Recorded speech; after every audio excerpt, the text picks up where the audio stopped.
Halo, perkenalkan nama saya Kika Nisa Fadila dengan NPM 1942164. Jadi di sini saya akan menjelaskan mengenai penelitian yang sudah saya teliti yang berjudul Dampak Kepemilikan dan Pertemuan Dewan Direksi terhadap Penghindaran Pajak. Selanjutnya untuk latar belakang dari penelitian saya ini yaitu di mana sektor pajak merupakan sumber pendanaan yang besar di suatu negara. Jadi sekitar 80% dana APBN itu berasal dari penerimaan pajak. Hal ini yang menjadi bukti bahwa pajak merupakan salah satu hal yang bisa diandalkan dalam pembangunan suatu negara. Tetapi bagi perusahaan itu pajak merupakan beban yang dapat mengurangi laba bersih sehingga perusahaan selalu menginginkan dan meminimalkan pembayaran pajak. Selanjutnya untuk urgensi penelitian dari saya, di mana penelitian sebelumnya itu berfokus pada negara maju. Jadi saya menginginkan agar dapat melakukan penelitian di negara berkembang seperti Indonesia, di mana hal ini saya ingin meningkatkan pembayaran pajak di perusahaan dan mengurangi keterlibatan perusahaan dalam penghindaran pajak di Indonesia.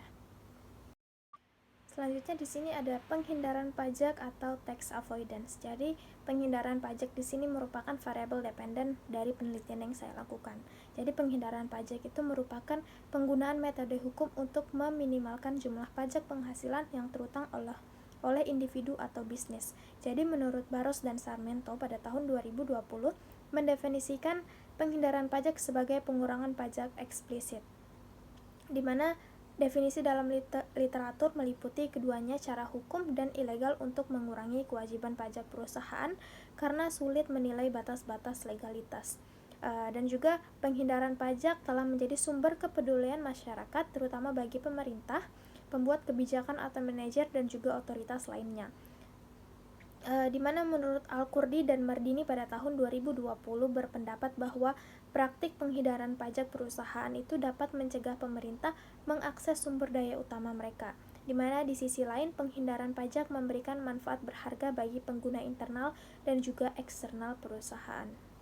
Selanjutnya di sini ada model penelitian terdahulu, di mana ada beberapa penelitian terdahulu yang saya ambil dan saya jadikan referensi. Dan penelitian pertama yang dilakukan oleh Zeng pada tahun 2019 yaitu melakukan penelitian mengenai hubungan tanggung jawab perusahaan terhadap penghindaran pajak, di mana penelitian ini menyatakan hasil yang menemukan bukti bahwa CSR signifikan positif terkait dengan penghindaran pajak. Lalu ada juga penelitian yang dilakukan di Cina yang dilakukan oleh Su Bi dan Chen pada tahun 2019 yang meneliti penyebaran korporasi terhadap penghindaran pajak dari perspektif penyebaran geografis dan kelembagaan. Dan penelitian ini menemukan hubungan negatif antara penyebaran geografis dan kelembagaan terhadap tingkat penghindaran pajak suatu perusahaan. Lalu juga ada penelitian yang dilakukan oleh Chirkov, Michael, dan Elizabeth pada tahun 2018 yang melakukan penelitian mengenai apakah tingkat modal sosial di kawasan kantor pusat dapat mempengaruhi kegiatan penghindaran pajak.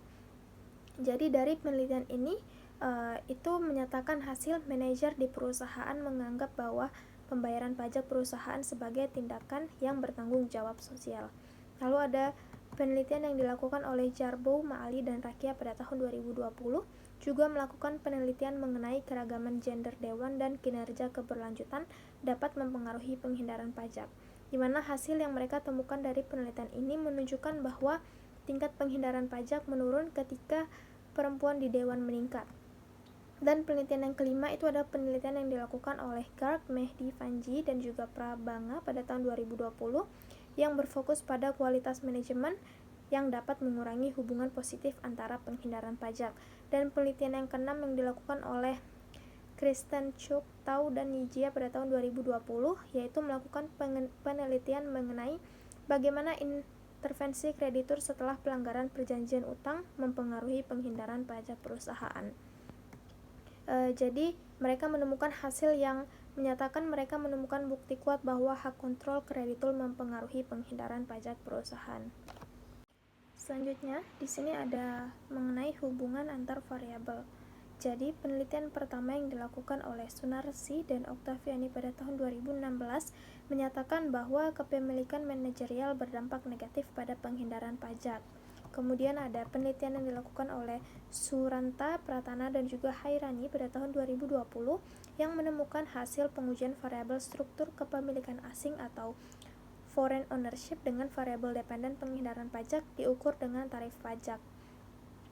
Di mana penelitian ini menunjukkan bahwa semakin besar kepemilikan asing, semakin juga tinggi tingkat penghindaran pajaknya. Dan penelitian yang ketiga yaitu dilakukan oleh Darsani dan Sukarta pada tahun 2021 menunjukkan bahwa tingkat kepemilikan institusional perusahaan tambang yang tercatat di BEI pada periode tahun 2015 dan juga 2019 memiliki efek positif terhadap penghindaran pajak saat ini. Kemudian penelitian yang dilakukan oleh Hosseini, Mehdi, dan juga Hasan pada tahun 2019 menyatakan bahwa meningkatkannya size dari dewan direksi, tingkat penghindaran pajak mereka juga meningkat.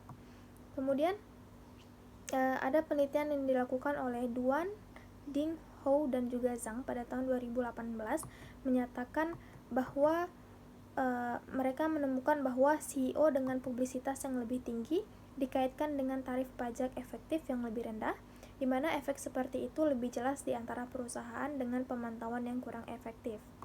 Kemudian penelitian yang terakhir ada penelitian yang dilakukan Al-Kurdi dan juga Mardini pada tahun 2020 yang menemukan bahwa board meeting atau meeting dewan direksi tidak menunjukkan hubungan yang signifikan terhadap penghindaran pajak, yang berarti bahwa frekuensi rapat dewan sepanjang tahun tidak berpengaruh dengan penghindaran pajak suatu perusahaan. Selanjutnya di sini ada model dan hipotesis dari penelitian yang saya lakukan, di mana variabel dependennya yaitu adalah penghindaran pajak, dan variabel independennya itu terdiri dari kepemilikan manajerial, kepemilikan asing, kepemilikan institusional, board size, board independen, dan juga board meeting. Dan juga di sini terdapat control, yaitu pertama solvency, return on equity, quick ratio, plan property dan juga equipment, dan inventory turnover, dan terakhir firm size. Di mana hipotesis dari penelitian saya yang pertama yaitu terdapat hubungan signifikan negatif antara penghindaran pajak dengan struktur kepemilikan manajerial. Kemudian yang kedua, terdapat hubungan signifikan positif antara penghindaran pajak dengan struktur kepemilikan asing. Dan yang ketiga, terdapat hubungan signifikan positif antara penghindaran pajak dengan struktur kepemilikan institusional. Dan yang keempat yaitu terdapat hubungan signifikan antara penghindaran pajak dan juga board size. Yang kelima, terdapat hubungan signifikan negatif antara penghindaran pajak dengan board independen. Dan yang terakhir adalah kehadiran yang lebih tinggi pada pertemuan dewan secara negatif terkait dengan penghindaran pajak perusahaan.